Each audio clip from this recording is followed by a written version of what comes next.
Hello, my dear students. Myself Puspendra Bhardwaj, Assistant Professor, Department of Education, Jyoti Vidyapeeth, Women's University, Jaipur. BA B.Ed 6 semester के pedagogy of economic subject के ऊपर discussion कर रहे हैं हम लोग। इसके अंदर आज हम डिस्कशन करने वाले हैं steps involve in evaluation, modern evaluative techniques, hierarchy of instructional objectives, mental process or ability in evaluation of various subject knowledge domain, and formative summative evaluation, diagnosis test and prognostic test in economics. First point is steps involved in evaluation. Following steps are involved in evaluation: identifying and definition general objectives. जो सबसे पहली जो steps है evaluation की, सबसे पहले general objectives होते हैं, उनको डिफाइन करना चाहिए कि ये डिसाइड हो गए कि हमारे ऑब्जेक्टिव होंगे general objective. Then next step is identifying and defining specific objective. Then इसके बाद डिसाइड करना चाहिए स्पेसिफिक ऑब्जेक्ट्स क्या है, क्या होंगे, वो डिसाइड करने चाहिए। सेलेक्टिंग टीचिंग पॉइंट्स को सेलेक्ट करना चाहिए। इसके बाद planning and implementing of suitable learning programmes and activities. Planning करनी चाहिए, सूटेबल प्लानिंग इम्प्लीमेंटिंग करनी चाहिए सूटेबल लर्निंग प्रोग्राम्स की। Then appraising and assessing the achievements. अब अचीवमेंट जो उसको यूज़ करना चाहिए, अप्रेजाइज करना चाहिए, असेस करना चाहिए जो भी अचीवमेंट्स हो उसको। Using the result as feedback.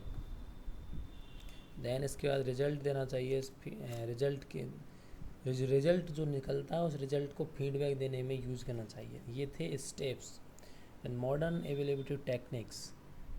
First techniques is achievement test है, एप्टीट्यूड टेस्ट हुआ, इंटेलिजेंस टेस्ट हुआ, पर्सनैलिटी टेस्ट और attitude and behaviour, rating skills, questionnaires and checklist, interview, anecdotal records, autobiographical methods, pupils diary, check history, etcetera. ये सारे जो techniques थी, ये जो टेस्ट थे, जो ये सारे जो मॉडर्न एवेल्यूएटिंग टेक्निक्स हैं।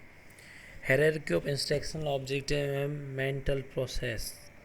जो ऑब्जेक्टिव रहेगा नॉलेज, उसको टेस्ट करने के लिए कौन कौन सी मेंटल प्रोसेस रहेंगी। देखो, रिकॉल एंड रिकॉग्नाइज। ऑब्जेक्टिव है कॉम्प्रिहेंशन एंड मेंटल प्रोसेस और एबिलिटी है see relationship, cite example, discriminate and classify, interest, verify, recognise. Next objective is application. Application में एबिलिटी रहेंगी reason, formulate, establish, infer, predict. Analysis में analysis, identify. Synthesis में combine and discuss. Evaluate में जज and defend identity. Now next topic is formative and summative evaluation. Formative evaluation is describe an evaluation used for the ongoing improvement of a process. ये जो formative evaluation होता है जब teaching process या learning process चल रही होती है तब यूज़ किया जाता है।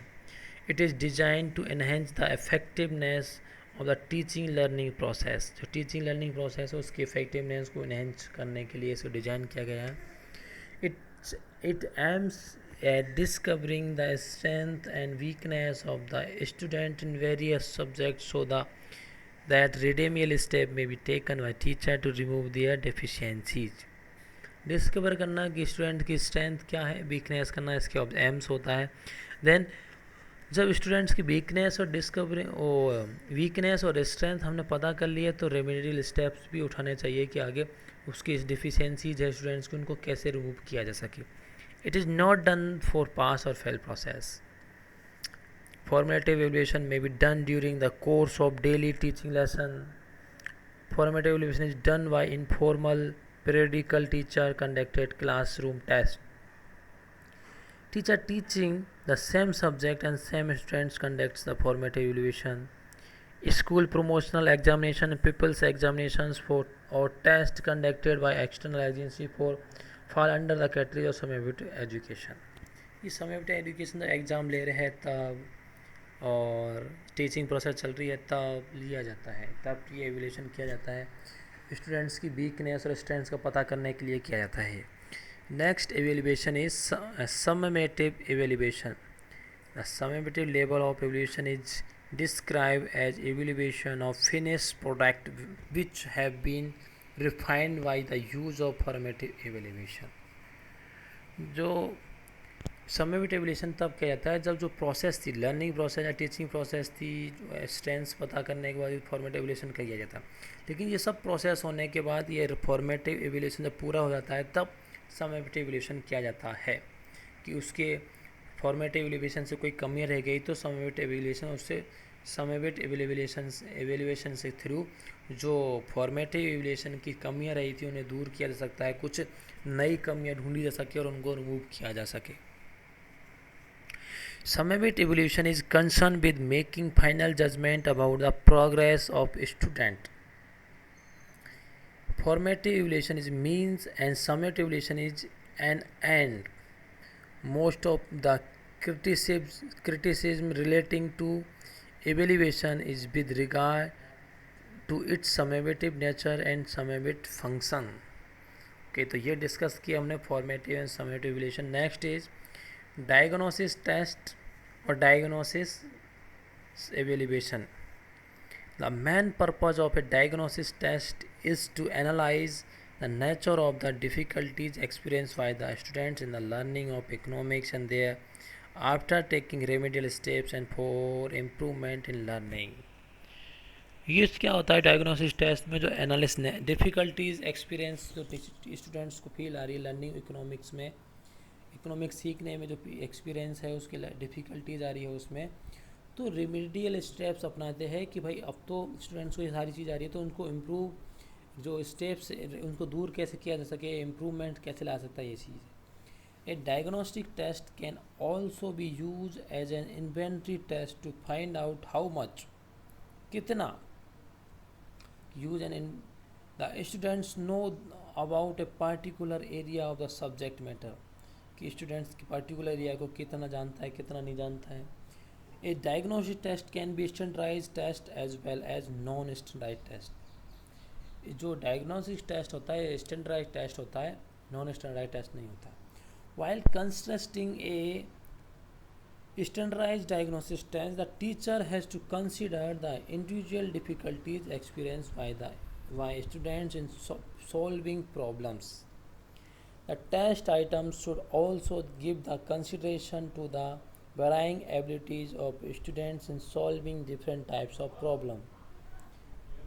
The age norms and the group norms, etc., should also be given their due consideration before constructing such a test. A pilot study should be conducted over a given area on unit and its result analyzed before finalizing the test.